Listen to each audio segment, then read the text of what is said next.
Welcome back to Sales Remastered. I'm gonna take you on my way to go get my gasolina, my motherfucking coffee. And in our commutes, I'm gonna share a thing or two with you about sales, the challenges about sales. And when I say sales, it's such a vague statement. Like, you know, we need to really understand how much our communication in general involves selling. Our communication with those around us and our communication with ourselves involves a lot of selling, especially with ourselves, most in particular with ourselves, because we need to sell ourselves to go be better than we were the day before. We need to sell ourselves to go be better for those that we care about. We need to sell ourselves to avoid the distractions that stop us from being better than we were the day before. And so my goal in sharing this video with you is I want to take you on a ride, and I want to share with you that every single day we all have our own challenges and our own disruptions and distractions and, you know, these little nuances that we have to put up with. And I want to share with you, number one, is that what you believe is a grind right now, what you believe sucks right now, is actually going to be a blessing that you'll realize in the future.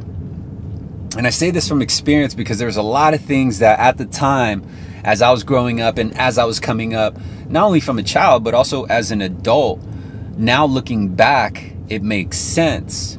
And if you let the universe deliver the lessons to you and take it with stride, meaning that, you know, we may be under the impression at times or under the assumption at times that we're just getting a run of bad luck. Or we may be under the impression that, you know, it's just not our day. And sometimes, you know, there's this movie called The Secret, right? And it's getting a lot of, you know, kickback because it was like, man, how's it gonna be the secret? How are you gonna attract things? So you mean if I just think I'm gonna be a millionaire, then I'm gonna attract the prosperity in my life, and I'm gonna attract all this freedom in my life? And I think a lot of people miss the point, and it's a good example of how people can take the same message differently, because on the other side of the spectrum, there were millions of people that praised the movie. They thought that it was just one of the best things that happened. And it's interesting because a lot of those that did not think that it was cool were those who understood the message incorrectly.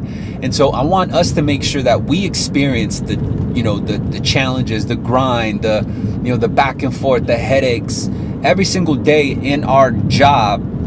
And we may view it right now, because we're going through it right now, as a headache. But I want to share something with you that's going to make you look at your grind in a different way. Is as you're grinding, you're doing everything you can just to get sharper, right? Just to get better at your craft, to get better at what you do, to get more experience and stripes on your belt, if that makes sense. And so, you know, if you think back to the things that you, before today, if you think back to the things that were a challenge to you, whether it was driving a car, driving on the freeway, or dating that person, or going in for that kiss, or starting that conversation, there's so many different things that we believed at the time was a challenge, but we are thankful today that it happened. And it's important that you don't look back with regret. You only look back to see how far you've come. And oftentimes we'll look back and look at just the wins, right? But we also have to pay attention to the grind that led to those wins. And if we can look back in that way, then we can use our past as a staircase to the next level, the higher levels. And so here's the point at the top, or the video, is that, you know, I think that the most challenging thing that we do right now in sales is overthinking, where we are so caught up in our own perception, in our own fears of what the prospect is going to say, or what the prospect is going to think, or if they're going to buy. And sometimes when we zero in our focus internally and it's all about us, our message and demeanor just simply comes out like it's not about them, right? And so if you've ever talked to someone in sales or talked to someone in customer service and you could tell that they're being fake with you, Like they don't really care about, like you ever go to a place or a store and the person behind the counter clearly doesn't want to work that day, but they still have to go through the protocol of, hey, how are you? How, okay, good. But you could tell their demeanor, like they're fighting to say it. Like they don't really care about you. Like they could give two shits about whether or not you had a good day. Like you go through that experience, right?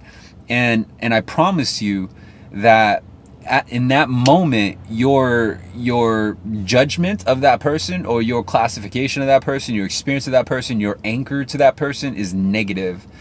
And it's unknowing, right? Like unbeknownst to them, the person that was feeling that kind of way may not have meant to give off that impression. Of course they wouldn't. Otherwise they, because they could risk their job. They got one job. Their job is to greet people and, act like you're happy. And so sometimes we'll encounter these people that we know have a hidden agenda, and they don't necessarily mean the words that are coming out of their mouth. And I want you to experience that. The next time you experience it, I want you to pay attention to how you feel about that person. I want you to pay attention to how you feel as a person, because because the last thing you want to do is your prospects to feel that way. And why I think that overthinking is the one of the biggest walls that you have to climb in selling, is because there's just a lot of unknowns, right? There's a lot of unknowns of how this prospect is going to feel, what they're going to say, are they going to be mad? And I think that when we really accept the fact that, we're not going to get hurt, right? As salesmen, if we ask, like when we really kind of call out our fears, for what? Like why are we scared, right? Why do we overthink? And it's just because we're hardwired to want acceptance. When we were kids, all we wanted to do was get acceptance from adults, get acceptance from the first people who were not us.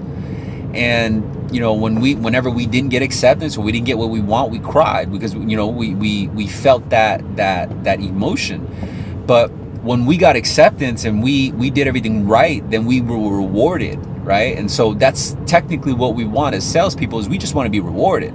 But also at the same time, we don't want to make the wrong moves to where we get spanked, because we're scared of, if we get spanked, we're gonna feel that pain, we're gonna feel that worry, we're gonna feel that burden.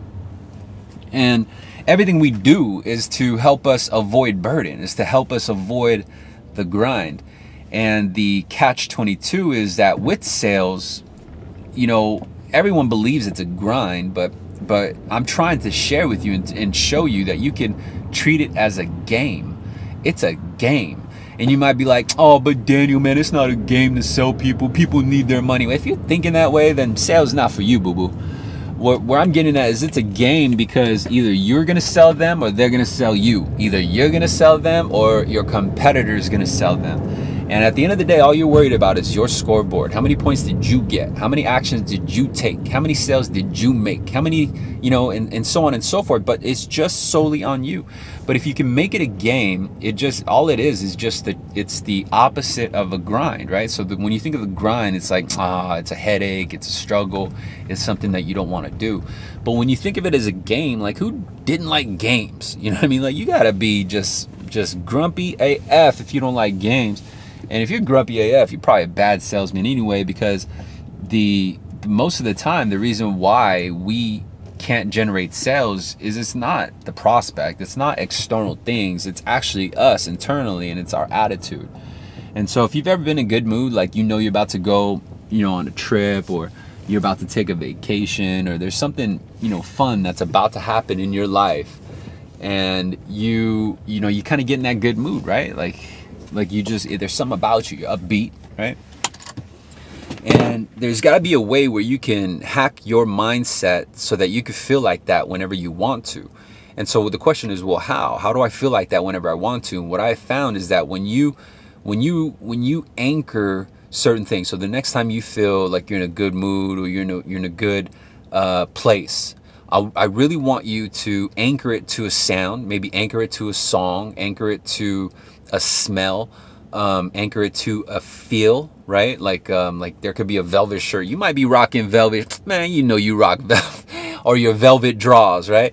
Like whatever, it's got to be one of the senses, but anchor that feeling to that sense. And so if I anchored a feeling to a song, right? And now I put two and two together. And so it could be a month later, 2 months later, but next time I hear that song, it's going to bring me back to that mind state. It's going to bring me back to that state of mind. And it's interesting how we can anchor these emotions, because usually our challenge is to dig deep and pull out those emotions, because it takes a lot of energy to manifest those emotions. But how can we do it automatically where we react, right? Where it's our instinct to put two and two together and put ourselves back in that time where we were in such a good mood and we were so upbeat. And a lot of times why it's a challenge is because we're finding reasons why not to be upbeat. We're finding reasons why not to be excited. And typically those thoughts of, oh, but I still need to do this, or oh, but I still got to do that, or oh, but I got all this other stuff to do. And usually it's that way of thinking that clouds our ability to be happy in the moment. And when you get happy in the moment, your eyes open up. You realize that, you know, sky's the limit and you have just so much potential.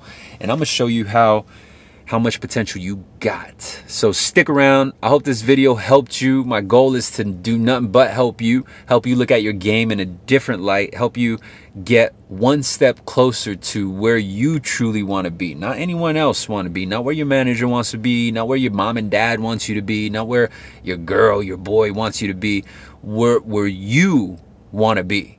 And if I could show you how to get there, then I know I could show your circle how to get there, because you are going to influence your circle. You're going to bring in new energy, new view, new mindset to your circle, and all you are going to win. So tag them now, share the video, and let them know that we winning. I'll see you in the next video. Bye.